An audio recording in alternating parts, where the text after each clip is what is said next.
Hi friends, కొద్ది రోజుల నుంచి ప్రపంచ కుబేరుడు ముఖేష్ అంబానీ కుమారుడు Anant Ambani Radhika merchant pre wedding వేడుకలకు సంబంధించిన ఫోటోలు వీడియోలే కనబడుతున్నాయి.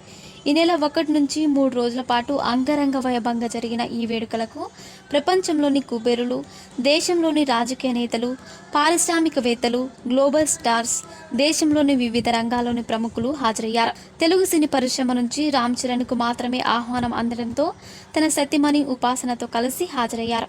ఈ వేడుకలో ఖాన్ త్రయం షారుఖ్, అమీర్, సల్మాన్ ట్రిబులర్ చిత్రంలోని నాటు నాటు పాటకు స్టెప్పులేశారు. వీరితో పాటు రామ్ చరణ్ కూడా జత కలిశారు.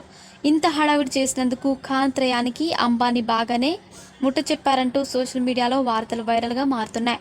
ఇలాంటి వేడుకల్లో పాల్గొనేందుకు సెలబ్రిటీలకు ప్రత్యేక ఇన్విటేషన్ ఇస్తారంటారు. ఇలా హాజరు కావడానికి కోట్లాది రూపాయలు తీసుకుంటారనే వార్తలు వస్తుంటాయి. పాపులర్ పాప్ సింగర్ రిహానేకు 54 కోట్ల నుంచి 63 కోట్ల రూపాయల వరకు అంబానీ ఇచ్చినట్లు వార్తలు వస్తున్నాయి.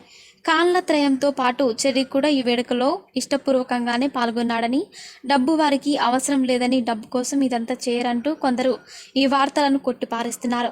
చెర్రీ సహజంగానే ధనవంతుడని, ఆయనకు డబ్బులు అవసరం లేదని, ఆయన సంపాదిస్తున్న సొమ్ములే కాకుండా తండ్రి చిరంజీవి వైపు నుంచి, భార్య ఉపాసన వైపు నుంచి ఎంతో ధనం వచ్చి పడుతుంటుందని కేవలం ఆహ్వానించారని, అలా వెళ్ళి మిగతా సెలబ్రిటీలతో కలిసి సరదాగా స్టెప్పులేశారని, అనవసరంగా ఇటువంటి వివాదంలోకి చెర్రీని లాగవద్దని రామ్ చరణ్ అభిమానులు మండిపడుతున్నారు. మరిన్ని ఇంట్రెస్టింగ్ అప్డేట్స్ కోసం మా ఛానల్ని సబ్స్క్రైబ్ చేసుకోండి.